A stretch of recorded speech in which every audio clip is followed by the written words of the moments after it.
Ох, обаче много ехо има. Ехо. Резонираш. Да прави.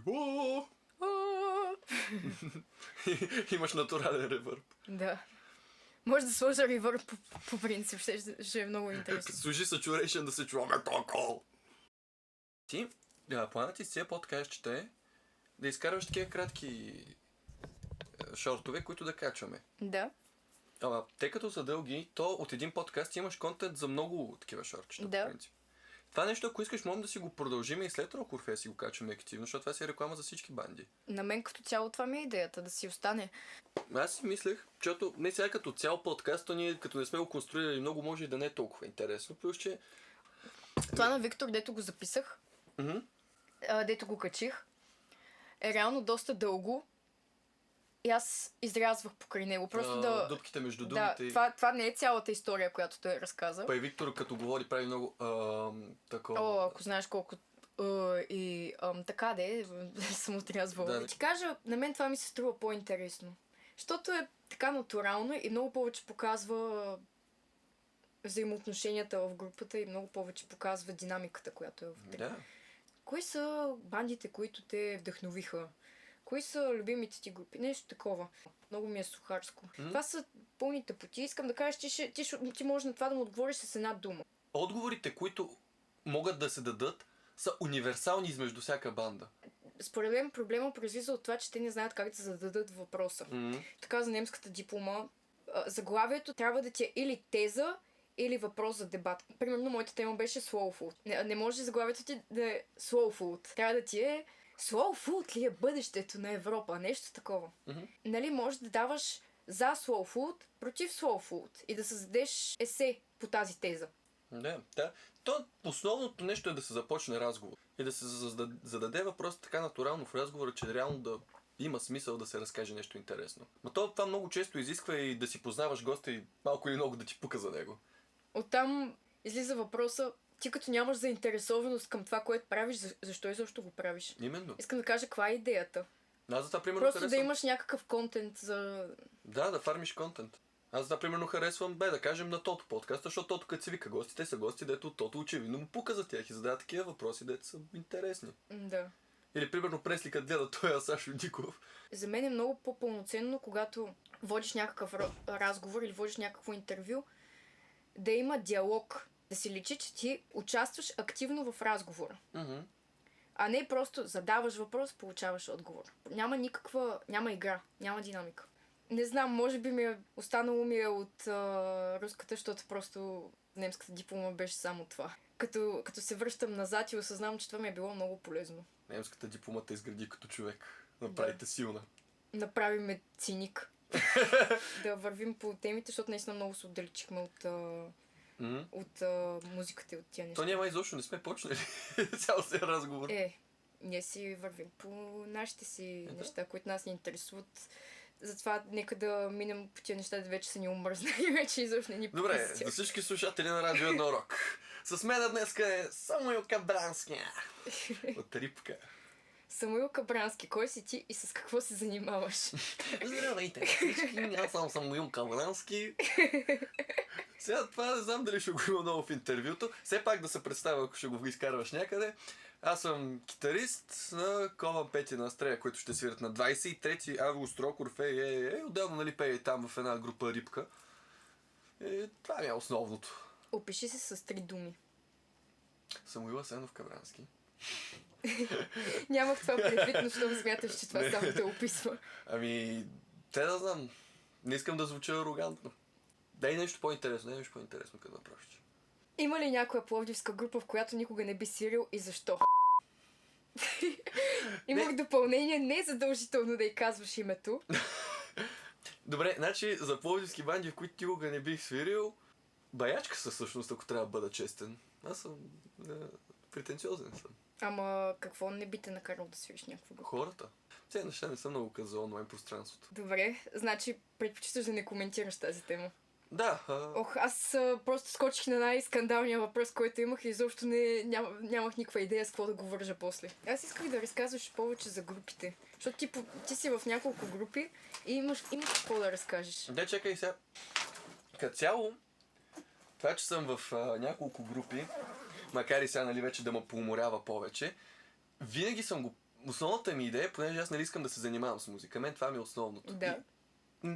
Някак си просто не мога да си намеря моята банда. Не мога да намеря бандата, дето си казвам, ей, това е нещо, дето искам да бутам. И затова се пробвам различни неща, най-малкото да натрупам опит, да се запозная с хората, сам за себе си да открия какво ме кефи, кой начин на работа ми харесва и така нататък. И да малко по малко да си намеря проекта, с който искам да се развивам. Какво би те накарало да си кажеш, ей, това е моята група? На първо място хората. Добре, какви качества трябва да притежават те? На първо място, ако има как да, нали, освен да сме приятели и да са готини и всичко, да има една точка, не баш професионализъм, а сериозност. Защото, нали, сега хубаво е да ни е забавно и всичко, но аз съм сериозен с това, което правя. Mm-hmm. И искам и хората срещу мен да знам, че са сериозни. Нещо, което ми е много важно, което аз даже, между прочим, си имам едно дневниче, в което си ги записвам тия работи, на кой човек за какво мога да му се доверя. Да съм сигурен, че мога просто да кажа на някой, трябва ни еди какво си, еди какво си, и просто да се отпусна и да не се притеснявам, че просто ще стане. Сега, нали, махам това, че ми е гадже Йоана, като и кажа, трябват ми вокали за някоя песен. До сега аз съм сигурен, че просто ще изкочи с вокална мелодия, която ще ми хареса много. Просто се отпускам и знам, че няма смисъл да й давам насоки или нещо. Тя просто ще направи нещо, което е добро. Или на Емо, като му кажа, измисли някакво соло, пича просто ще изкочи, се бати солото. Викторчо е същия. Ти мисля, че мога да се довериш на Викторчо да измисли яки барабани, без да се притесняваш, кой знае. Тоест, искаш да ми кажеш, че на теб основната ти движеща сила е това да се свърши работа. Това звучи малко сухо, но в крайна сметка, когато създаваш изкуство, основната ми идея, нали, е да мога да изразя себе си безпрепятствано с екипа си, нали. Ето тук има разлика с мен, защото при мен е важен по-скоро процеса, а не крайната цел. То е такова, че тебе ти трябва комбинация от абсолютно всички тия качества. И затова е много трудно да си намериш хората. Защото има много добри музиканти, сега професионални няма, много добри, които познавам, които аз знам, че ще свършат работата, ама изобщо не ми се занимава с тях. И аз и затова постоянно гледам да свира с различни хора, по различни проекти, различни стилове, с идеята да натрупам една масивна библиотека от хора, идеи, процеси на работа и да мога да намеря оттам най-подходящите. Тоест може да се каже, че това, че ти си в толкова много групи и си на толкова много места, не защото ти чувстваш сякаш имаш много голяма принадлежност на много места, а просто защото не си открил къде имаш най-много принадлежност. Тук е малко сложно, да. Чувствам принадлежност към проектите си, към всичките, но... Но не си на 100% като да, това е моето място. Да, точно така. Да, наистина. То ми е малко едно такова, че дори да ми е много приятно, много, не знам, имам едно вътрешно чувство, искам да съм сигурен, че не си губя времето. Можеш ли да ми кажеш във всяка група нещо, което те привлича? Ще започна с Астрея. Астрея, ние сме банда, я направихме School Rock 2021. Това е 2 години, ние сме си най-добри приятели. Mm-hmm. Всичките. Толкова сте ми близки всичките, че аз си ви обичам безкрайно. Това ми е основното. Рибка, как да го кажа, пасваме си като простотия. Има химия между вас. То е такава химия, че просто като се събереме и падаме веднага на едно интелектуално ниво и се забавляваме на макс през цялото време. С рибките просто сякаш отвътре ни идва да правим такива простотии. И аз съм така с Дарца. Кован 5 химията ни, там е малко особено, защото там не е натурално събрана банда, ми е малко събрана от дърво и камък. Да. То е много добър, взимаме го, те не се знаят много, ма ги взимаме и там от неизвестно време да ни потръгне тази химия. Помня как в началото определено репетициите ни бяха малко сковани. Но в последно време, като прекарахме повече време заедно и ние почнахме да развиваме това семейно чувство. Но основното нещо, което ме прилича към Кован 5, нали, освен че хората са страхотни, е, че там чувствам най-върховната креативност. Mm-hmm. Там знам, че каквото създам, ще стане. Още повече, че сякаш с хората сме креативно на една вълна. И то просто си личи. Има ли някой член от групите, който първоначално си мислил, че няма да се разбирате толкова добре с него, но с времето сте се сближили? Няколко са. Така, като за начало, като бях още в анима, Донче винаги ми е бил много забавен. В началото Но пък сега в момента гледам в него, че той наистина се опитва и наистина се старае. Освен нали, че ми е много добър приятел Дончев, аз много си го обичам. Вижда в него едно страхотно старание. Марто, той в началото сякаш се държеше като голямо шефче. Първоначално това малко си ме дразнеше, още повече, че той те първа започваше, аз вече съм бил година и нещо в банди. И много се радвам, че се напаснах, беше. Аз примерно с такива характери, с големи егота, изобщо не се разбирам. Ти смяташ ли, че ти имаш голямо его? Да. И аз. Не за тебе, за мен. Добре. Реално нямаше да се обида, аз наистина имам голямо его, ама гледам да си го имам за себе си. Хората с големи егота по принцип не се разбират много помежду си. Нали, хората с големи егота искат те да бъдат лидери, а няма как да има двама лидера едновременно. С времето съм намерил как да работя с егото си. Аз съм наясно, че не държа да съм главния хуманитален лидер. То, дето казва това ще се прави, това ще се прави. Ами по-скоро... Но би те изкефило да е така, нали? Кое? Би те изкефило да е така. Не, това е много отговорност. Чувствам го като прекалено голяма отговорност да поема. Аз понякога се изкушавам да влизам в една такава позиция и после съжалявам. То не е само това, то е трудно да го правиш. Казваш правите това, хората те слушат и ти Да. увисваш с целия си авторитет. А смяташ ли, че това, че имаш голямо его, по някакъв начин пречи на това да имаш позитивни взаимоотношения с хората около теб? Старая се да не. При мен, например, забелязвам, че понякога влияе много негативно. Това примерно проявява ли се в музикалните процеси с бандите? Да. Случва се нещо и за мен е комично, примерно. Mm-hmm. И аз се смея. И виждам, че на човека му става неприятно. Mm-hmm. Той, нали, е положил някакви усилия. И аз съм се подигравала на тия усилия. Нали, това его става малко по-ниско след това. Да, след това си като... не беше смешно. Като цяло, егото е най-големия враг на изкуството, но и нещо неизбежно. И човек, според мен, не трябва да се бори с него, а просто да се научи да живее с него мирно. Музикантите са егоисти, това е поуката от историята. Ние всичките сме едни големи баклъци. Имаш ли приятели музиканти, които смяташ, че не са егоисти? Райчето. Райчето е най-смиреният спокоен човек на този свят. Това момиче просто седи така спокойничко в ъгъла, свири си бащето по-добре от всеки. Пита, добре ли беше от време на време? Аз смятам, че Дончев не е егоист. В отношения. Той е по-мълчалив и по-затворен в себе си. Или поне такова впечатление съм създала аз. Обаче, нали, като започне така леко да се открива пред теб и виждаш, че той е много искрен и много, много добродушен и макар да не обича да говори много за емоциите си личи, че е много чувствителен. Да. Не, той е като едно малко орехче, не знам как да го обясна. Нищо, че е танк. Да, между другото, винаги така се получава. Тези, които са най-мускулисти и най-здрави, винаги са най-чувствителни. Кой ти е най-близък? Йоана ми е гаджикът за начало. Да, това е ясно. Мисъл, с нея прекарвам най-много време. Тя ми е един от най-близките хора на света. Преслав ми е най-добър приятел от много време. И той с него сме най-добри приятели от кой? 5-ти клас някъде. Той също ми е безкрайно близък.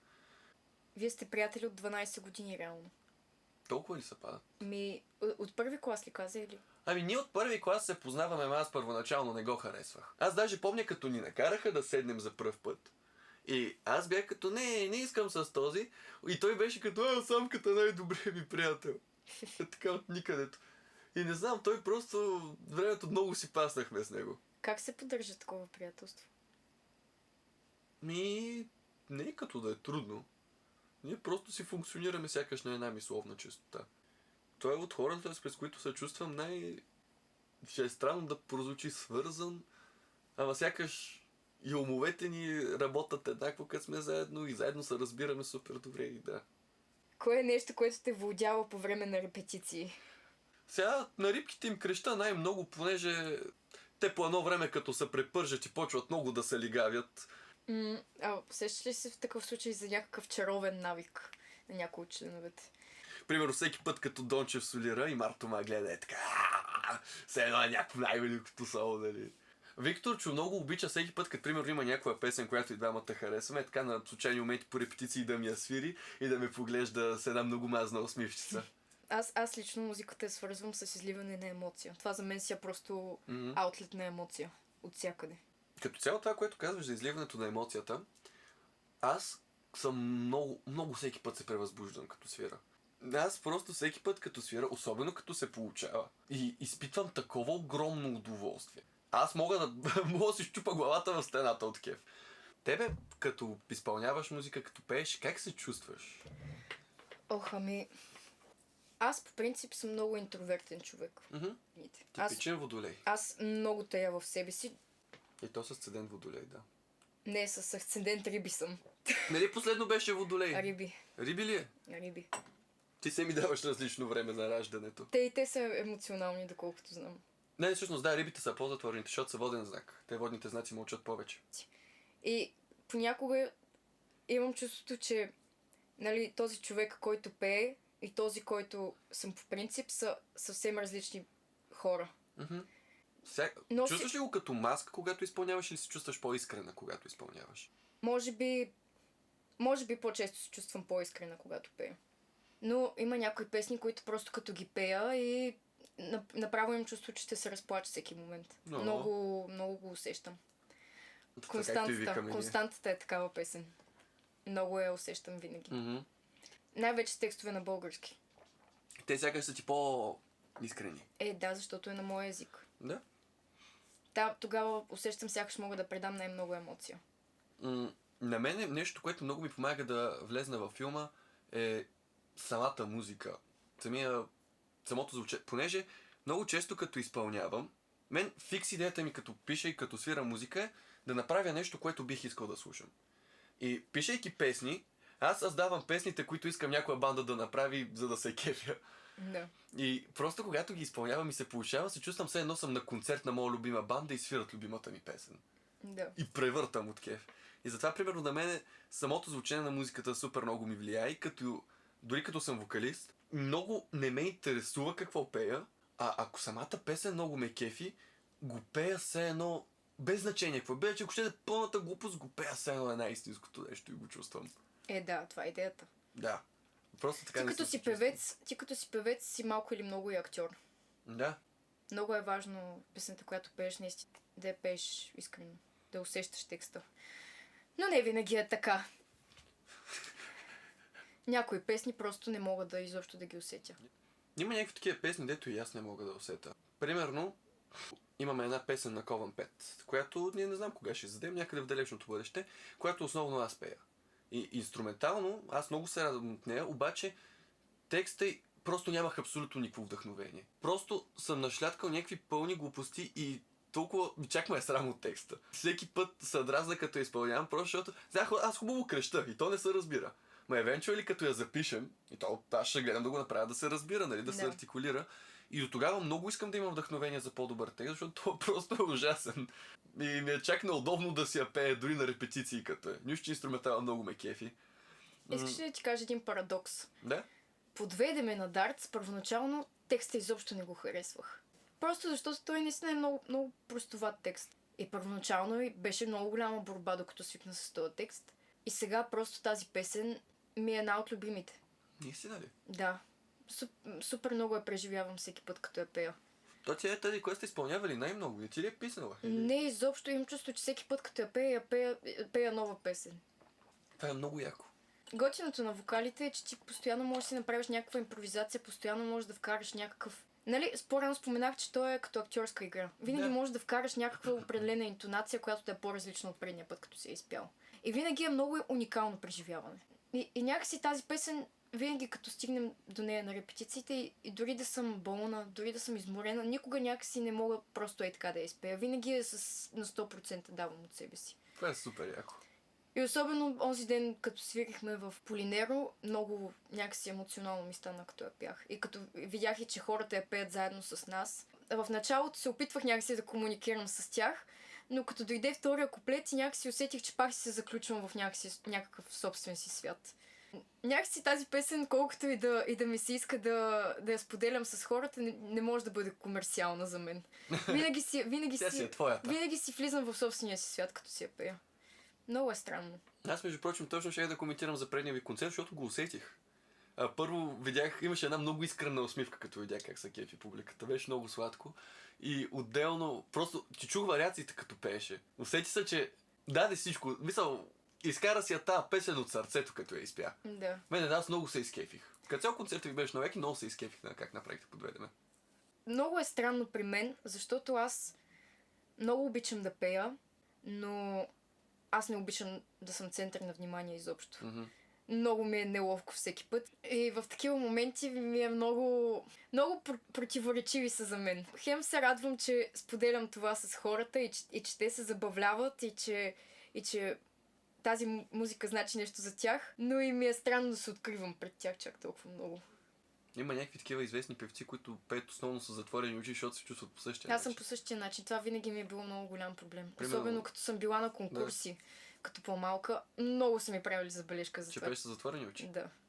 Това е нещо, което се опитвам да преодолея, но ми е много трудно. Аз по принцип също съм затворен човек. Доста така интровертен съм, но сцената аз сам не мога да си го обясна как ми влияе. Понеже помня още първия път, в който стъпих, като изпълнявах с Анима, аз принципно съм притеснителен. Ти ма знаеш, аз съм такъв много непохватен, много хаотичен Да. и съм и много притеснителен за някакви неща, дето няма никакъв смисъл, но първият път, в който се качих на сцена, се чувствах съвършенно спокоен. Още от първия път се усетих по някакъв странен начин от дома си на сцената. И никога не съм се чувствал притеснен на сцена. И даже точно обратното, като съм на сцена, се чувствам притеснен след като слезна, защото сега трябва да влезна в някакъв различен образ. Сякаш сега трябва да се срещна с това, което съм направил. Нали, в повечето случаи позитивно, но понякога имам чувство, че вътре в мен има един филмар, който потискам. Аз имам чувство, че съм някакъв много филмиран човек. И когато се кача на сцена и мога да освобода пълния филм в себе си пред света, аз обожавам да съм център на внимание на сцена. Извън нея, Това ще не. те питам дали обичаш да си център на внимание. Само единствено на сцената. Никъде другаде. През останалото време, ако мога да съм си мълчаливичък, такова да кажа нещо смешно, тук там хубаво, ма като съм на сцена, искам всички само мен да гледат. Аз навсякъде другаде, където съм, гледам максимално да съм, нали, никой да не ме забелязва и никой да не комуникира с мен и да... Особено като съм била ученичка. Винаги съм се опитвала да се скрия някъде. О, да. Още повече, че винаги има някакви такива малки нещица в мен, които са различни от останалите хора. И на останалите хора това им е много интересно и много обичат да ме карат да говоря за тях. Аз мразя да говоря за себе си. Примерно като бях в Лиляната, аз бях, може би, единствения метал в два випуска подред. И на хората им бях много интересен. Все ме питаха за метала, за музиката и за така нататък. Толкова им беше неудобно да говоря. Или, примерно, като някакви хора ме питат за някакви мои интереси или за някакви неща, които правя, и ми е толкова не искам да говоря за себе си, толкова не искам да ги коментирам. Много специфични са средите, в които се чувствам отпуснат да съм себе си. Да. Трябва да съм сигурен, че отсрещният човек е точно толкова изперкал копеле, колкото мен, че да съм отпуснат. Даже понякога ми е много трудно да си комуникирам с фенове на групата. Не защото са ми неприятни или защото ги мразя или нещо такова. Просто трудно ми е така да отивам при някакви непознати хора и да се запознавам с тях или да започвам разговори. Много по-лесно ми е някой да дойде при мен и да ми каже, нали, здравей, аз съм еди кой си, нали, аз съм ти фен и така нататък. И винаги ще отговоря позитивно, но пак винаги съм така онеч. Като... Аз ти казах, аз не се притеснявам като съм на сцена, аз се притеснявам като слезна от сцената, понеже сега идват всичките хора, които са като браво, много добре, браво, много яки бяхте и аз не знам какво да кажа. Да, или казваш нещо и си като шит, сега си мисля, че съм някакъв пълен малумник. Като някой дойде при теб супер развълнуван, ти са кефи, достатъчно ли е да кажеш благодаря? Нямам никаква идея, трябва ли да говориш с него или нещо? О, да. Ако кажа просто благодари си, продължа груп ли съм, не знам наистина. Аз този ден си говорих с едно момиче, тя дойде да се запознае с мен и като приключи разговори и имах чувството, че тя 100% вече ме мрази, защото бях супер неадекватно реагирах. Момента, в който слезеш от сцена е много по-страшен, поне явно и за нас двамата, защото ние преживяваме нещата по начин, по който не искаме много хората да му обръщат внимание и да го коментират. Хем искам да им обърна внимание, хем не знам как, Хем пък и не искам да им обръщам прекалено много внимание, защото видиш ли, ще решат, че съм странен или не, я знам. Но нали хора, не бъркайте това, което казваме с... Искам да кажа, идвайте при нас, моля ви. Да, моля ви, кажете ни, че сме се справили добре, защото ние не го знаем. Това всичкото произлиза не защото сме задници, а защото сме несигурни. Така че казвайте ни, че сме най-готините хора на света. Изобщо няма да ни повлияе на високото его. Аз никога през живота си не съм виждал музикант, който да слезе от сцената и да каже, аз се справих добре. Винаги слизат от сцената и са като мамка му. Не, аз имам моменти, в които слизам и съм като... справих се Как буквално. го правиш? От 16 години съм на сцена. Па можеш ти какви грешки си имала си Аз ги буквално направила. не помня първия път как съм се чувствала, като съм излязла на сцена.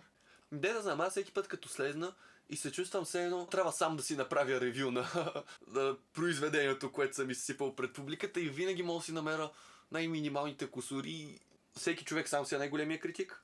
И едно от добре се справи, може да направи чудеса за настроението и за начина как възприемаш вечерта и всичко. При мен по-скоро вече не ми пука как съм се справила. Искам да кажа, може би ми пука за 10 минути, които ми е някакво като това не се получи, нали, кринж. След това ми е все тая. Много бързо забравям. Щом си дал всичко от себе си, значи си направил всичко нужно. Нали, каквото се е случило, се е случило. Имало ли някакви моменти на концерти, в които си правила неща, от които ти е ставало много awkward? Правила си някакви такива awkward... Но постоянно. Да. Това в живота ми се случва постоянно. Такива social awkward неща на сцената. Онзи ден, като изцепих, че много обичаме да ни снимат и да качват снимки. Що бе, не се усети такова? Беше една провокация на хората да снимат да качват. Не, беше ми супер неловко след това, защото веднага след като го казах и осъзнах като мамка, аз им заповядах да ни снимат, че всички веднага... Снимайте, Роби! Веднага вдигнаха телефоните и почнаха да ни снимат, все едно човек ще му треже главите, ако не ни снимат. Мамо, Диди, това стори добре ли? Да, и направо ми стана супер неловко, защото изобщо не ми беше това целта. Но аз съм много зле с думите. Изобщо не съм публик спикър. Един от моментите, който той е много малък. Но мене ми стана много тъпо. На концерта на Кован 5 с Serpent Lord нямаше толкова много хора. И като са малко хората, най-ми е трудно сякаш да се отпусна, защото нямаш, нали, общата енергия. На всички ми много индивидуални енергии, много трудно да го усетиш. Не. И точно като свършихме, и хората викаха още. И ние нямахме още. И аз изцепих, нали, викам на микрофона, ми за без пари толкова. Хората бяха дали 15 лева вход, какво без пари. Предния School Rock, той ни сатаната ме беше помолил да съм водещ. Последната вечер той ме беше помолил, нали, след всяка вечер, след като свършат бандите, излез на сцената, кажи финални думи и закри. А трябваше да излезе на сцената и да закрия фест.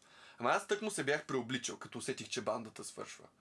Тръгнах да бягам натам, качих се по най-бързия начин и толкова не знаех какво да кажа, че се получи нещо от сорта на: хора, благодаря ви, че дойдохте на School Rock Fest. Беше много хубав фест. Вие бяхте страхотни. Елате до година на този фест. Ще има рок-н-рол и ще феста. Много ми харесахте.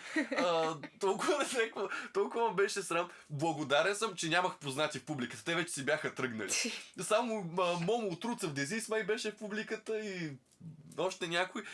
И те ме гледаха и ми се смееха, разбира се.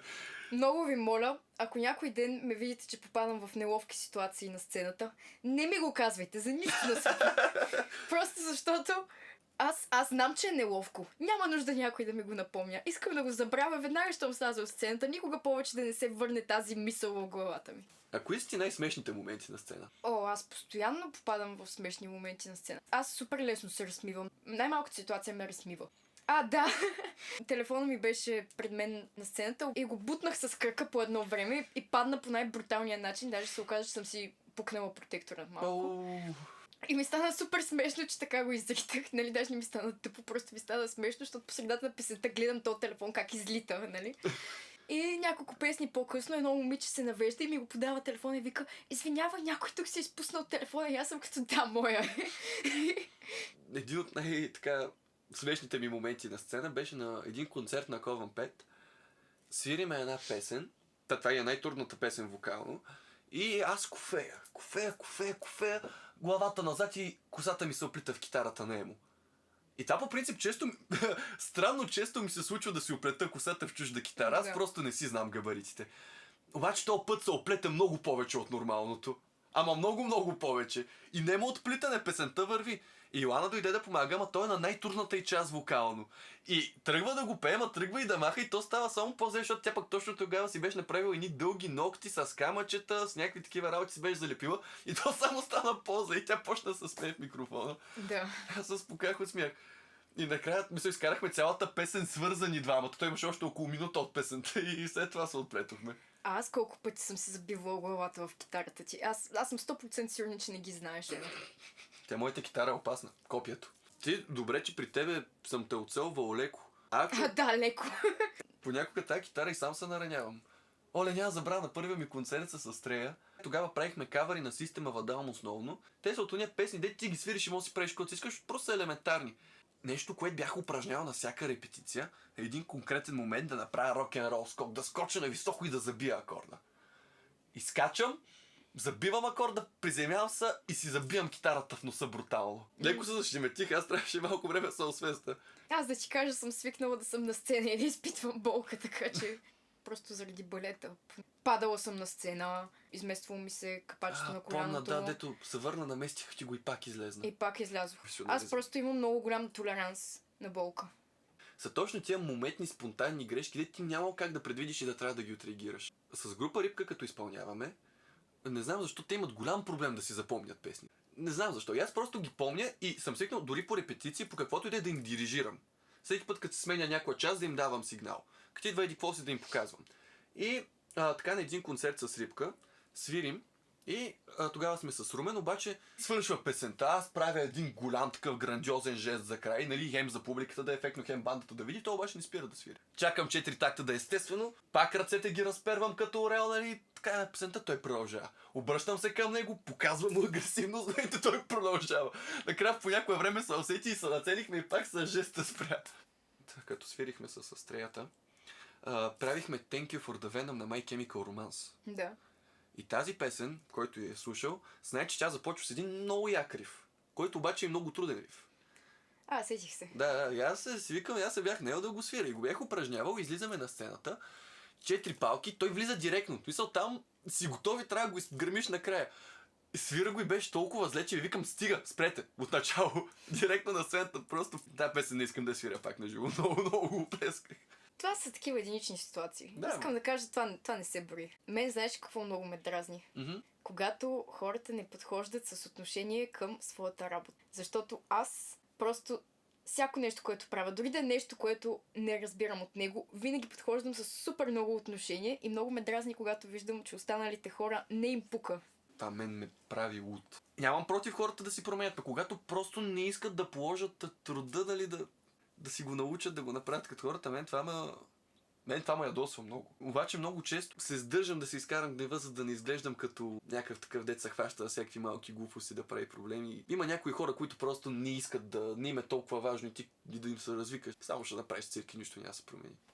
Има ли някакви вредни навици, които те дразнят при другите музиканти? Създаване на песни има някои неща, които много ме дразнат, но те са нали до вкус, просто аз не ги разбирам. Но като изпълнение, първо имам голям проблем с статични музиканти. С хора, които като са на сцена и просто излизат да си изпълнят нещата и не се опитват да направят купон. Като някой просто е статичен и седи и си свири въгълчето и си го изкарва сухо и безинтересно, имам чувство, че пича просто няма отношение към изпълнение. Те повечето тия вредни навици идват от самите песни, които се пишат. Има някои неща, които просто са ми скучни и ме дразни да ги чувам постоянно, едни и същи рифове или идеи. Примерно, много мразя китаристи, които сега може да ти се засмееш, защото ти свири с мен, знаеш аз какви слова си мисля, ама тя дет просто гърма сам. Бързи ноти нагоре, бързи ноти надолу, бързи ноти нагоре, бързи ноти надолу, постоянно. Тя много ме дразнат. Аз също обичам да свиря бързо, но всеки път се опитам да вкарам и мелодия, да си го конструирам някакси. Много ме дразнат тя, които просто държат да се покажат. Това сигурно и тебе много ще дразни, но много ме дразнат певци, които не знаят как да боравят с микрофон. Аз нямам най-перфектната, опитвам се да имам. Имам такива, дето просто си го навират много в устата и бучи. Или го държат отгоре. Ау, да. Или пък го захлупват така, като пеят. Захлупват го като пеят. Аз това много се боря с него. Сега, както почнах да репетирам с инирки, ми е много по-лесно. Основно произлиза от това, че ти като вокалист на рок група, ти няма как да се чуваш хубаво. Ти просто нон-стоп не се чуваш. Много е зле като вокалист да не можеш да си чуваш абсолютно всички тонове в пълната им цялост. Ти няма как да боравиш с динамика, няма как да работиш с фразиране. Ти не знаеш какво излиза, то как да стане. Буквално излиза викане в микрофона. Това излиза. Мен много ме дразни вокалисти с много голямо самочувствие. Нали, ти излизаш на сцената и няма абсолютно никаква премереност. Искаш да си център на внимание, абсолютно всичко да е насочено към теб. Обаче няма покритието за това. Много излизаш с едно много голямо самочувствие, много, много нахъсан, но не можеш да пееш. И също така много ме дразни ексцесията. Да има прекалено много импровизации, прекалено много глисанди, особено в някои песни, в които изобщо не трябва да присъстват там.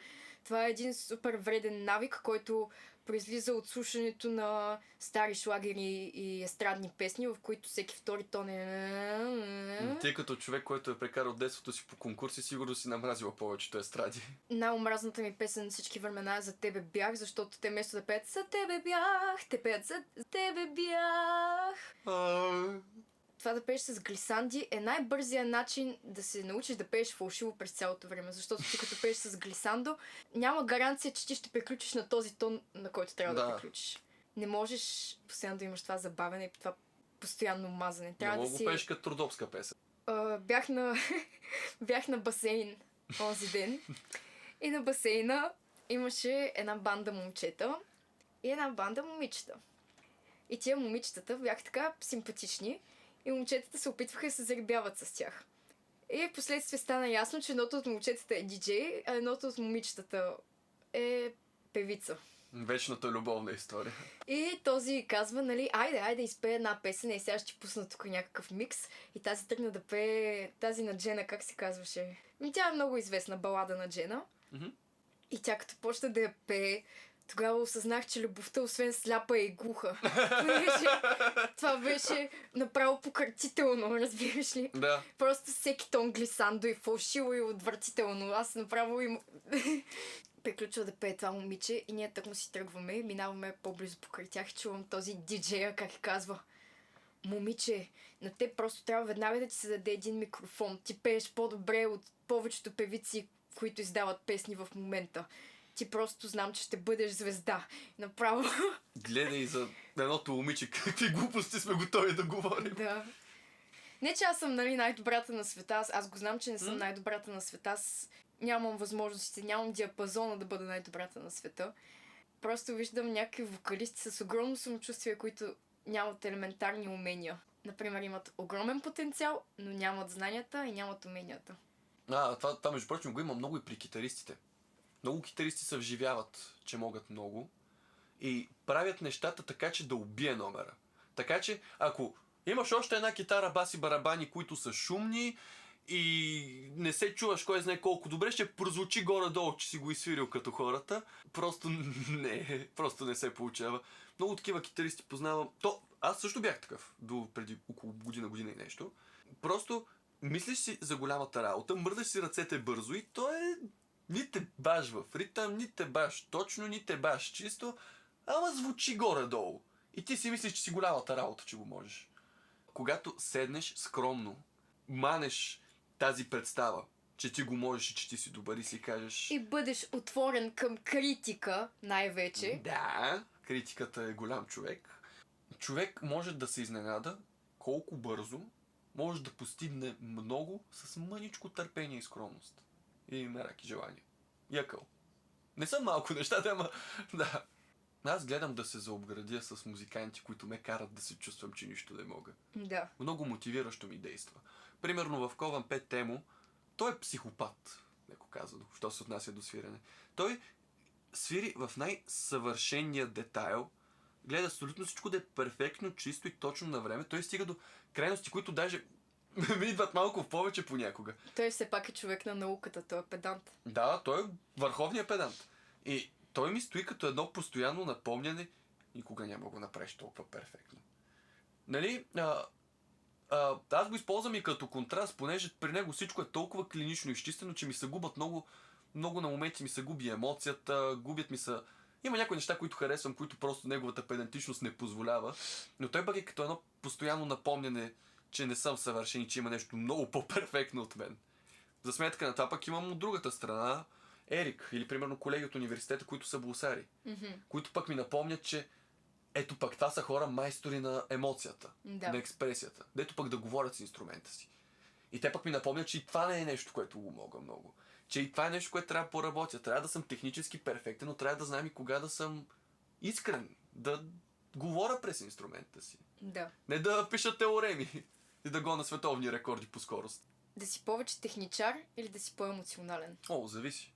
В смисъл, ако си блусар, Ерик го беше казал. Блуса можеш да го свириш трезвен, но го свириш и пян на кирка и няма никаква разлика.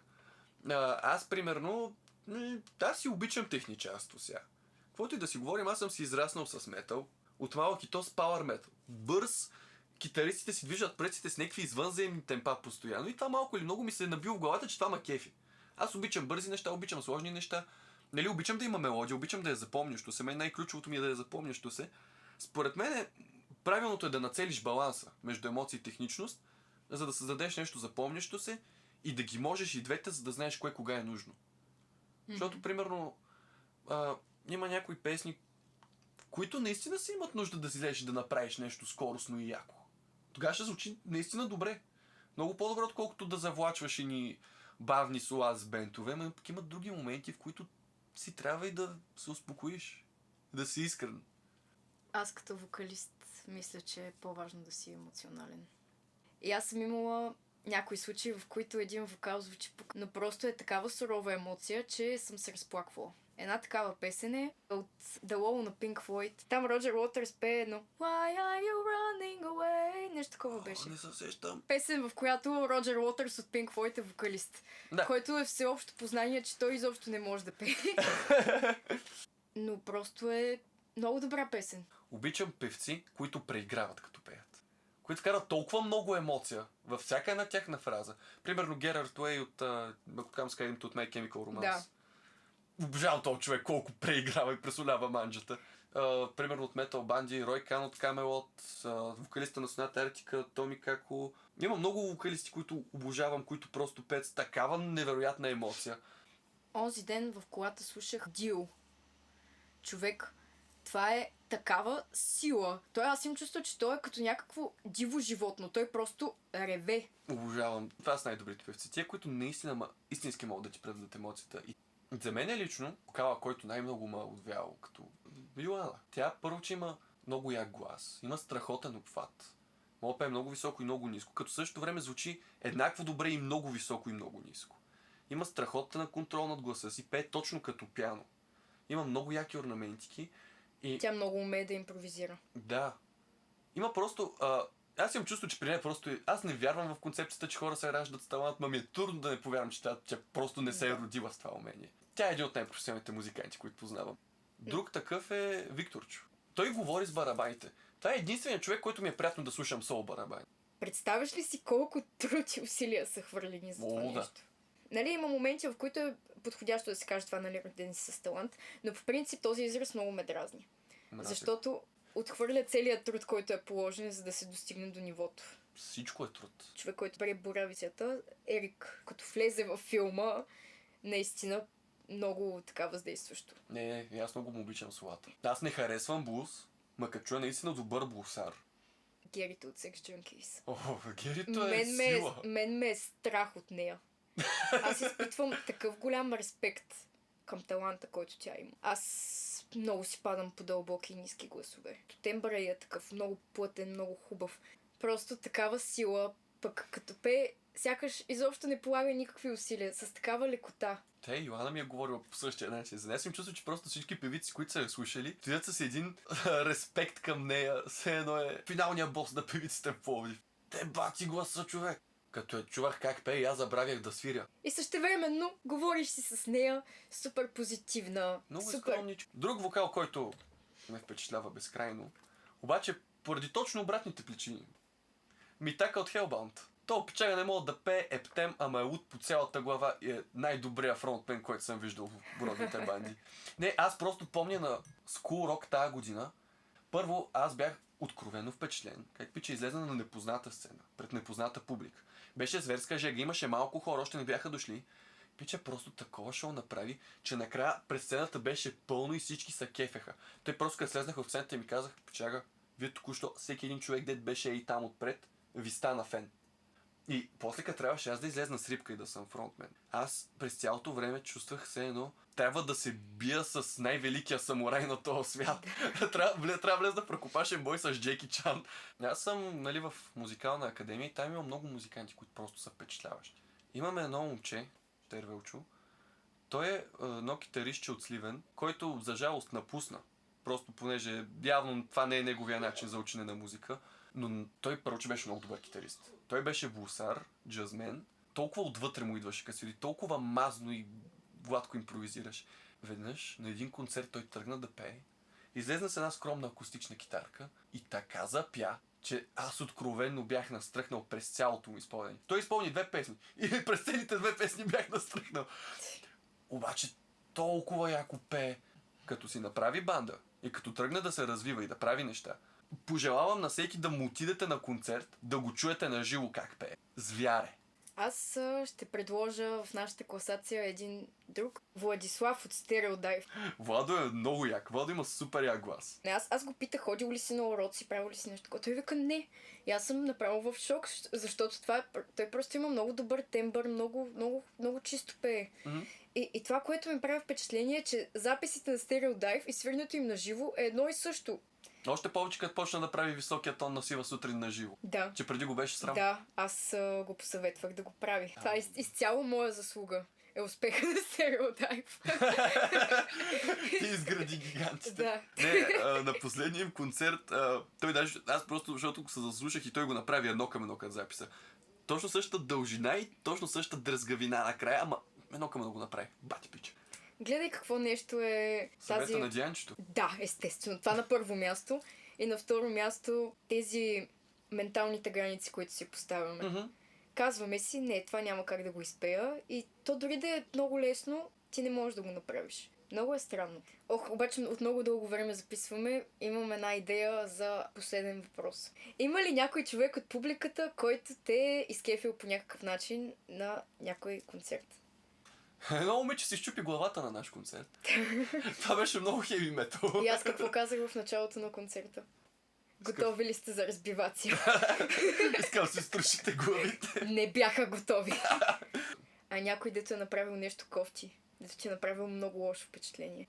Много мразя тия поготата, дето влизат и почват да се бият, все едно са от агитката на Ботев срещу тия от локомотив. Да. Просто влизат и почват да раздават бруталните токати, да бутат и да развалят купона на всички. Да. Защото нали погото, то си включва сила и така нататък и известна агресия, ама винаги го правиш с идеята да ти е забавно и да е забавно на други. Не да избиеш всичко, дето мърда. С Дартс в София веднъж имахме един концерт, Mm-hmm. в който тръгна да става пого. И отпред пред сцената точно имаше едни момичета. И тия пичове отзад толкова се бяха надъхали, толкова бяха превъзбудени, че изобщо не виждаха момичетата, че са отпред и тръгват супер мощно да се блъскат в тях. И то на Дартс. И то на Дартс. И аз почвам да крещя в микрофона: спрете, нали, не блъскайте момичетата. Никой не ме чува, никой не обръща. Те даже не чуват какво пея и какво говоря. Просто са си вътре в техния си филм и изобщо външния свят не съществува. Така че, ако сте такива, моля ви, не идвайте на наши концерти. Ние не уважаваме хора, които се блъскат в момичета до край. А имаш ли концерт, който би определила като най-смешен? Не така... Не най-смешен, защото най-замешен като история, ама най-забавен като преживяване. Да. Просто най-голям купон е бил. Този последния от Полинерно ми беше най-забавен. Хората много се изкефиха. Аз като цяло всеки концерт на Рибка го чувствам, че разигравам виц пред хората. Той е. Има надуваем делфин. Който на група Рибка, делфин. Последния на School Rock, просто защото публиката превъртя. Още повече накрая, като свирихме то кавър на На бутилка. На бутилка, да. На Галена Преслава и Борис Дали. Мен най-любимата ми случка някога от концертите, когато Митака от Hellbound се качи на сцената. Изскочихме и клекнахме заедно в най-съвършения момент, точно преди припева, излезнах да го пея. Беше все едно сме го упражнявали 20 години като хореография. Ние буквално просто се разбрахме с поглед. Просто беше спонтанно. Той просто въртеше кючек на баскаста и ми подаде ръка и просто става. Просто се разбрахме. Ох, тези подкасти се превръщат в подмазваческо парти на Бургас просто. Бургаците са много яки. Кои са ти любимите банди, с които си свирила?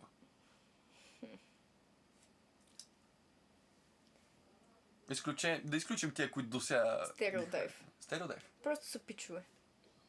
Готини са, такива искрени хора са. Аз много обичам Стереодайв, да. Не са някакви да ти натоварват, не са лицемерни, не се опитват да се правят на по-важни. Обожавам да свиря с Стереодайв, наистина. Просто много обичам компанията им и отношението им.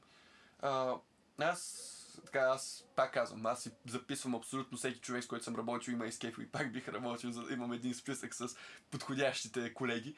Първо, Hellbound вече ги говорихме, те са да, и Hellbound, естествено, но просто аз с тях не съм си говорила толкова с тях. Death Row, страхотни пичове са, брутални пичове. Да, на мен много добро впечатление ми направи едно от момчетата от Death Row, обаче не съм сигурна. Слабичък с очила или къдрав? Висок къдрав едър. Краучо, обичаме те. Това момче толкова добро впечатление ми направи, че накрая на School Rock отиде при всеки един, нали, запозна се с него, ти от коя група си, как се казваш, даде, нали, стикерче на Death Row на всеки. Това, виж колко малко нещо е и колко добро впечатление прави. Не, Death Row са много готини. Помня, като ги гледах за пръв път на School Rock, нали, аз стоитох да си говоря, сега да ги питам колко песни имат да свирят, дали трябва да махат нещо. И като се заговорихме, те ми се сториха като толкова големи пичове, толкова се забавляваха, че даже не очаквах да свират добре. Имах чувство, че просто ще излезнат, че ще си правят тъшак на сцената, ма реално и правят брутални концерти. Да. Death Row ми правят огромно удоволствие да свира с тях. Те свираха преди вас на School Rock, нали? Този бяха точно преди Рипка. Да, но доста ме впечатлиха. Тогава бяха много добри. Друга банда, която обожавам да работя, Dust от Карлово. Те са една power metal банда. Първо, че са страхотни пичове. Много са готини. Второ, че особено на концерта, който свирихме с Колан 5 с тях, тия такова шоу направих. Аз наистина, те нямат възможност да са много активни, ама са страхотни. Друга банда, която държа да отбележа като уникална. Това са Mental Destruction. Толкова рядко се случва банда от... Понеже те са стара банда. И старите банди обикновено имат едно его.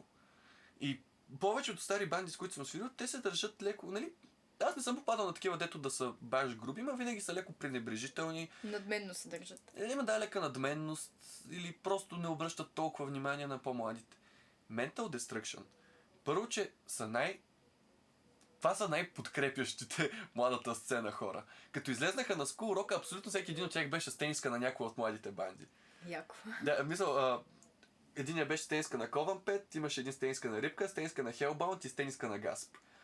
Отделно идват и ти помагат с абсолютно всичко. Готови са да си говорят с тебе, да ти дават съвети, да се забавляват те заедно. На School Rock дойдох с един огромен хладилник с бира и просто черпеха наред. Това е много готино. Това са просто... Бъдете като тях. В смисъл, помагайте на другите хора, защото сега в момента при всяка една възможност да им помогна, да им ги подкрепя или така нататък, аз ще го направя. Аз няма да се замисля. Мисъл, било то да свира с тях, да им отида на концерт, каквото и да е, просто готов съм да направя всичко за тях, защото се бати пичовете. Мен много ме дразнят музиканти, които си мислят, че са много по-важни от теб, че са голямото добро утро. Просто идват, свирят и си тръгват. Те са твърде добри, за да си говорят с теб и твърде популярни в този техен си затворен свят. Ние в България метал сцената и рок сцената ни са такива, че никой не е голям. Освен може би някакви малки изключения. Така че хора, моля ви се, слезте по-долу. Нека си помагаме, че реално да станем големи. Има доста хора, които си мислят, че са твърде готини да си говорят с теб и да бъдат твои приятели. Имаш ли още въпроси към мен? Имаш ли някакви странни ритуалчета или неща, които правиш по време, преди, след концерт? Ритуали не, но на всеки концерт се опитвам да се облека възможно най-далече от метал стила. Искам да бъда възможно най-розова и най-барби от всички метал вокалистки на света. Първо, аз имам златно правило, винаги си носи хавлии. Не, това между прочим е най-голямата помощ, дето мога да имаш. Защото като се припотиш, като ръцете ти се изпотят и нищо не мога да направиш. Затова хавлийка винаги. Друг мой ритуал, перцата от AliExpress, винаги си нареждам 50 на усилвателя, аз ще използвам максимум 2-3, но искам да съм сигурен, че имам поне от 30 перца. Винаги гледам като излизам на сцена да съм си с точните пръстенчета и гривнички. Това много го следа. И аз се опитвам, нали, така да вкарам по-интересен външен вид, като съм на сцена. Тя не съм чак толкова крещящ, колкото, примерно, колежката вокалистка на Колван Пет. Тя вече, тя ме бил от всякъде. Ама да. Всеки път много държа да имам постоянен контакт с хората, които са най-отпред. И обикновено си намислим предварително някакви малки интеракции с тях. Било то, ще се наведеш им пея в лицата. Това е, може би, едно от тези малки неща, които ти, нали, малко така се... Правиш уж нещо малко, обаче за хората значи много. Помня на един концерт на Рипка. Преди време, на концерт на Roots of Disease, помня как Виктор, вокалиста на Roots of Disease, докато пееше, ма беше хванал така за тениската и ма беше дръпнал. И ми се стори, че това е много дет метал, много подходящо за дет метал концерт. Публиката се изкефи наоколо. Беше някакво такова яко. И викам, ай ще го направя на концерта на Рипка. Излиза някаква тежка песен, хванал съм микрофона, тежка рея, крещя. Искам да фана някой от публиката, все едно ще го бия да му креща в лицето. То всичко са жени. Отпред само момичета. Да, между другото има нещо такова. Имах един супер готин въпрос, обаче го забравих. Добре, ще тръгнем по записките. Непрофесионално, Диана. Непрофесионално е. Няма да стане Беше следващата по-лесно, Любо като... Колезич. Беше... Следващата Ивка Бейбе. Подреди 3 най-важни приоритета в твоя живот. На първо място, сега чакай да ги... Не знам точно как да ги определя. Те не са по важност подредени. Просто 3 най-важни неща за мен. Не, по важност искам да ги подредиш. Не мога. Трябва. Уф. В живота, по принцип, трябва да ги подредиш по важност. То е така. Но аз лично мисля, че човек с достатъчно акъл може да си ги съчетае. Не съм съгласна. На първо място ни е музиката като цел в живота. Понеже аз това съм си го открил, че това е нещото, което ми доставя най-голямо удоволствие. И съм готов на всичко, живота ми да се върти около това. Да го работя, да се изхранвам с него, за да съм сигурен, че понеже така знам, че няма да има нито един ден от живота си, в който ще стане и ще кажа не искам да работя, не искам да правя нещо. Защото така съм сигурен, че това ще е нещо, което ще ми достави най-голямо удоволствие. На второ място, хората около мен, приятели, семейство, гадже, кученцето ми. Обичам ги всичките. Да мога да им отделям време, понеже днеска ги има, утре може да ги няма. Трето, това аз самия да се чувствам добре от нещата, които правя. Да съм сигурен, че никога не предавам себе си за нещо. Че никога не правя неща, които не искам просто защото съм си вметнал, че трябва. Добре, обаче това ме кара да се замисля.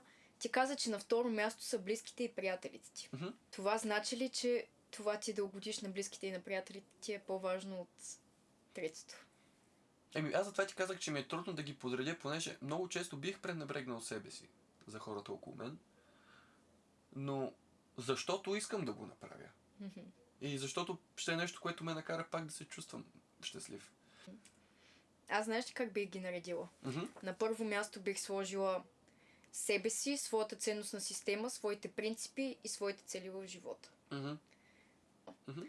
Сега основната цел за мен е да си държа на себе си, на своите принципи и да си изградя среда, в която всичко е както аз чувствам, че трябва да бъде. Mm-hmm. Аз лично не харесвам идеята да разделяш това приоритет да са ти другите хора и това приоритет да ти е себе си, понеже според мен не са различни неща. Според мен това да даваш на другите и понякога да ги поставяш пред себе си, ако го чувстваш, че е правилно, искаш да го направиш, то е свързано с грижата към себе си. Според мен това, ти да си на първо място, е свързано с това понякога да поставяш друг на първо място. Аз лично имах този проблем, че много дълго време поставях останалите хора пред себе си. И просто се случиха някои житейски ситуации, които преобърнаха. Сега по-скоро искам да се фокусирам върху собственото си личностно развитие и да се отделя от останалите хора.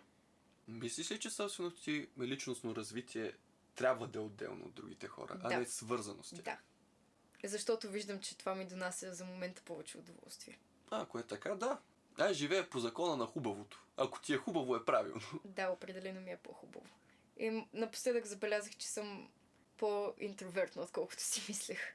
Например, ето сега ще задам този въпрос. Ти като си ядосан, или като си тъжен, или като си наранен, предпочиташ да се затвориш сам в себе си и да го преживееш по свой си начин, или човека, който те е наранил, да говори с теб веднага? Аз съм много затворен. Като нещо трябва да покажа като емоция, аз си отварям вратите, показвам и прибирам. Аз си задържам всичко в себе си. И затова аз много често предпочитам компанията на самия себе си и това да съм сам, особено в моменти на силни емоции, като тъга, гняв и така нататък. Имам чувство, че не мога да ги изкарам правилно пред другите хора. Предпочитам да съм си сам, защото аз сам най-добре се разбирам и да си го преживея и тогава. Да, аз съм на 100% така. Като съм ядосана или тъжна, не трябва никой да говори с мен. И напоследък съм започнала да си изразявам повече емоциите, което е хубаво. То е здравословно. Въпросът е, че е много трудно. Много е трудно. Чак ми става неловко да си споделям. Имам чувство, че натоварвам останалите до такава степен. То не само това. Аз поне имам едно чувство, че сякаш не го изразявам като хората и хората наистина не могат да ме разберат. Аз имам проблем да възприема идеята, че е възможно друг човек да ме разбере. Да. В моята глава никой не може да ме разбере. Много странно нещо е приятелството и хората. Много е променливо. Много е променливо и е още по-странно как ти си един юнит в цялата симулация на Вселената. Ти си една бръмка и имаш една друга бръмка, която изведнъж става едно от най-ключовите неща да се движи твоя живот. И постоянно има някакви такива герои, които се появяват и минават примерно 3 години и изведнъж стават основна част от живота ти. Foreshadowing постоянно. Много е забавно да гледаш всичко като сценарий, като филм, понеже тогава виждаш някакви много странни взаимосвързаности. Ама то е филм. Какво е филма? Филма е отражение на нашата реалност. Това е реалността, отражение на филма. Една наша приятелка, която се беше срещнала с един човек, който познаваме и сега те са гаджета и защо... Коренно различни епизоди Светове, от живота. Те са и от различни градове тя. Аз с Виктор и с Митака съм била в едно училище. И сме се засичали там. И аз се запознавам така официално с Виктор в гимназията. И първоначално изобщо не се сещам, че този човек в един друг етап от живота ми е присъствал. И е много странно. Точно някакви герои, където изведнъж стават главна роля. Виктор, че е бил съученик на брат ми в началното училище. И като се замисля, че... Оле, аз чак сега се замислих, че ние с брат ми бяхме в едно начално училище. Ние имаме 2 години разлика.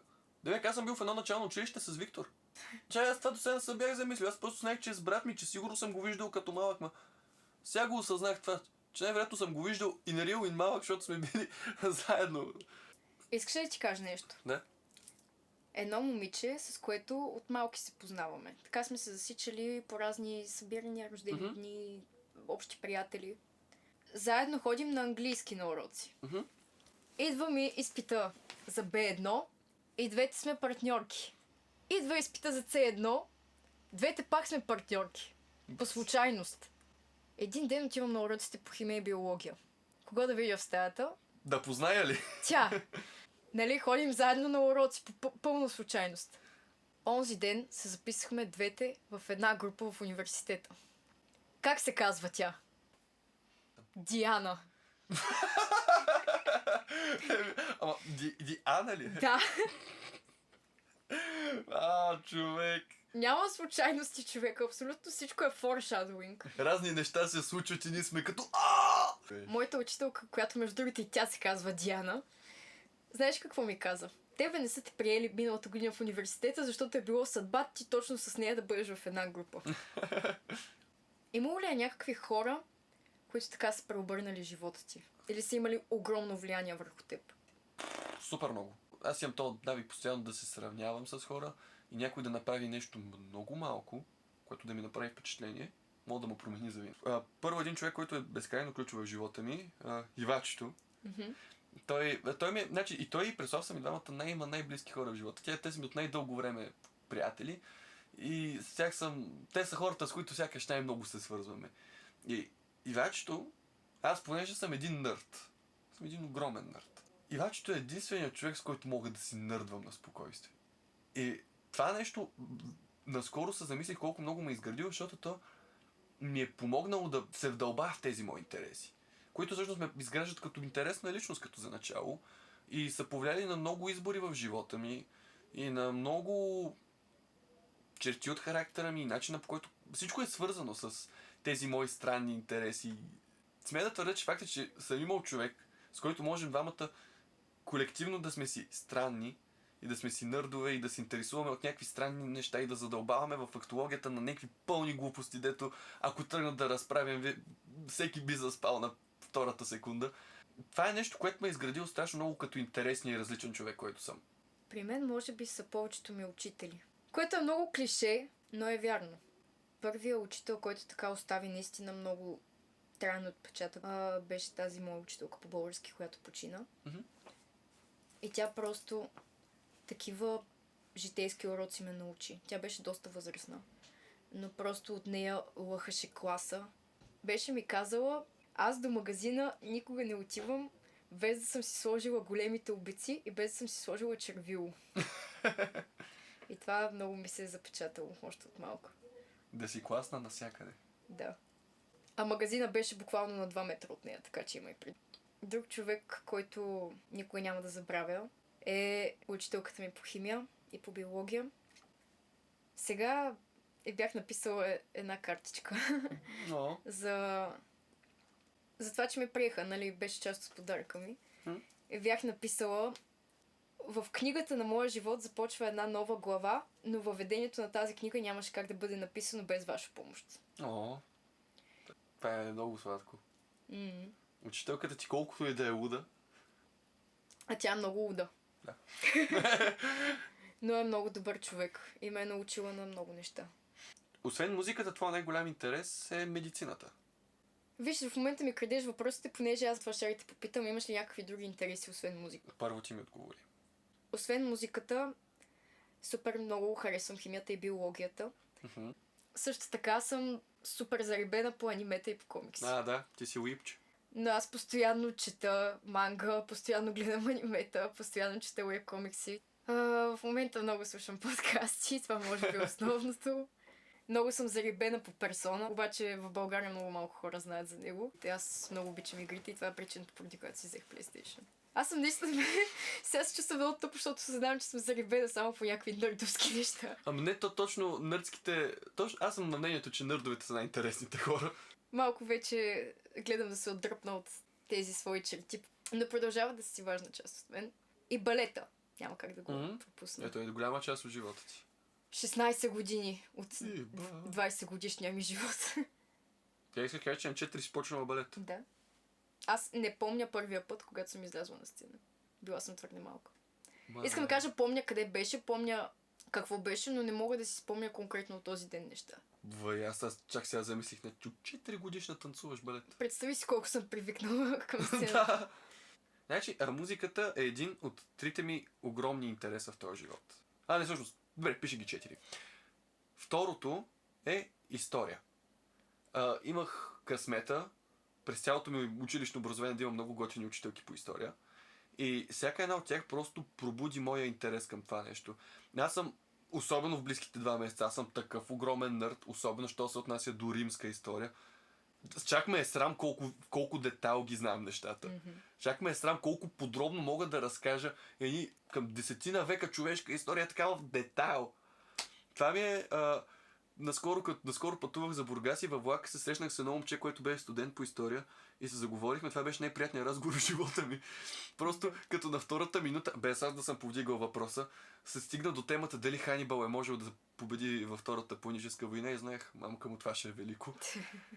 Преди бях много заребена по история, обаче учих на немски и нямаше как да се влизам. Това е мулткилър, да. Но да, обожавам история, ми е огромно вдъхновение. Ако трябва да бъда честен, малко ме е срам да пиша музика по история, просто защото имам чувство, че ще изчупа нардометъра и че няма да могат толкова хора да релейтнат, но обожавам история и свързано с историята и митология. Друг мой огромен интерес е езотерика. Аз обожавам астрология. И то в детайл. В смисъл не е стандартната астрология. О, ти си овен, значи си спонтанен, ти си скорпион, значи си извратен. Реално астрологията като наука, която се изучава от още древно шумерско и древно вавилонско време и е било официална легитимет наука до 18-19 век, астрологията се счита за сериозна наука. Това да се счита за глупост и така нататък е феномен на нашето време. И се дължи на определени исторически процеси, ма сега няма да навлизам в подробности, но когато човек влезе в дълбоката и математика, това нещо е най-точното нещо на света. Аз с астрология съм предсказвал неща с невероятна точност и за моя живот, и за чужди животи. Още повече аз имам някаква такава, не знам, интуитивно ли винаги гледам за лошите неща, винаги тях ги виждам първо и като примерно гледам на някоя наталната карта, веднага мога да нацеля някакви проблеми в живота му и кофти неща, дето му предстоят. Когато задълбаеш в астрология и в други езотерични концепции, като чакри, като душа и така нататък, тия неща има толкова много смисъл. Искаш да ти кажа един интересен факт за мен, защото се сетих за интересите. Да? В един етап от живота си имах меме страница с 2000 последователя и ебе ми се брат беше откраднал едно мое меме и трябваше да му го пише да го свали. Да. Качил го това меме, обаче нямаше воден знак. И някакъв пич явно го е откраднал, пратил го е на ебе ми се брат с претекста, че е негово и той го е качил. И някакъв мой фен на страницата ми го прати. И аз после му писах, нали, да го свали. Пича беше много учтив, нали, и си го свали веднага. Всяка се замисля, може би трябваше да кажа да ме тагне. Да, май ще да е по-добре. Обаче, може би ще е много нахално, защото той изобщо не беше чак толкова добро меме, беше много тъпо. Но да, беше много интересно. Аз до тогава си бях, нали, на обикновено момиченце и изобщо никой не ми обръщаше внимание. Беше в онзи много awkward периода ми с късата коса. И изведнъж, нали, събираш... Аз тогава не бях, аз искам да кажа, не знаеха, че аз съм админ. Даже не знаеха момче ли е, момиче ли е админ на кафе. Повечето си мислеха, че е момче. Супер много хора ми писаха, с супер много хора завързах връзки онлайн. Даже имаше едно момче, което така ме питаше за съвети, за как да се среща с момичета и така нататък. Верно ли? Да, и аз съм някой като давай брат, нали, не се изява и той си мисли, че съм момче. И ми беше много тъпо, защото представяш си какво е да си говориш с някакъв дет си мислиш, че ти е братле и после се окаже, че ти е сестра. Поне си му дава кадърни съвети за момичетата. И много хора ми писаха. И изведнъж като направих фейс ревю по едно време, че съм момиче, още повече хора започнаха да ми пишат. Разбира се. А ти, тази меме страница изтрита ли е? Да. Имаш ли ги някъде архивирана? Също страницата не е изтрита. Да кажем, че я превърнах в нещо друго и постовете са архивирани историята. А т.е. ги има, ако някой ден иска има да ги но покажеш... никой никога няма да ги види. Наистина? Това е най-големия срам на живота ми. Те помоля, миличко. Не. Едно лято просто се занимавах с това и ми омръзна. Аз тогава много се кефих на мемета. Нищо, че моите бяха супер шити, бяха супер тъпи, ама... 3000 човека не са го мислили.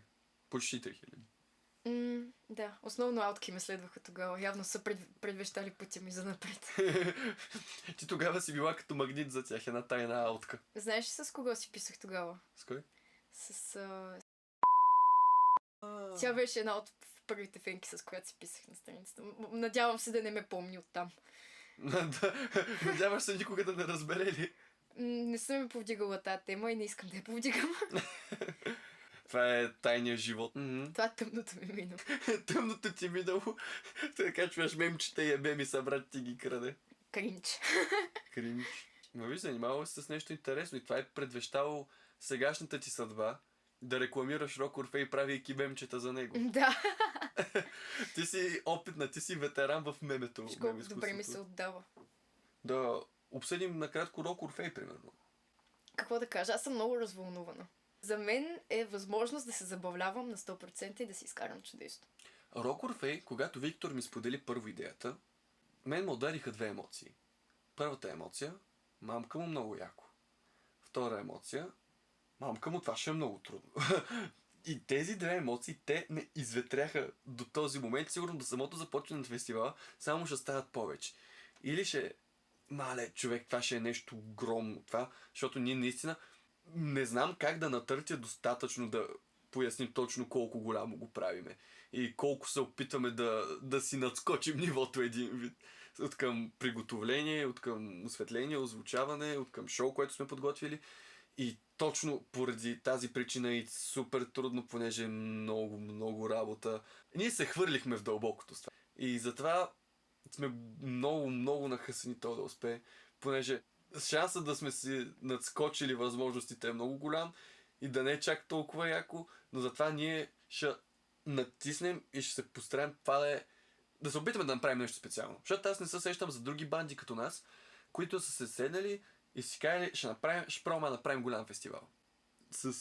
Наистина ще го направим, ще пробваме да го направим като хората. Имаш ли някакви такива идейки, които си като, сега това ще го направя на Rock or Face, ще стане мега готино. Аз буквално всеки ден ги упражнявам. Аз буквално преди да си легна и си го сънувам и съм като, сега отиваме еди къде си правя, еди какво си показваме, еди що си. Толкова пъти съм си го проиграл в главата и сега сигурно, нали, ще е нещо коренно неочаквано. Така че наистина нямам търпение. Аз съм измислила вече концепция за дартс. Даже поръчвах очи неща, много. Много ще е готино. Наистина, хора, това е нещо голямо. И за нас ще е огромно щастие, ако ни подкрепите, понеже това нещо в бъдеще може да стане много по-голямо. Много искам до година да дойдат да свирят Hellbound на Rock or Face или разни други групи, които са ни приятелчета, или Stereodive. Ние имам дълъг списък с банди, които държа. Да. Не, които ще свирят. Сега, след нашия разговор, осъзнавам, че повечето групи, които сме срещали, са ми оставили добро впечатление, не е лошо. Като цяло музикантите повечето са готи. Те са винаги имат една приятна лудост. Много хубаво. Добре хора, това беше.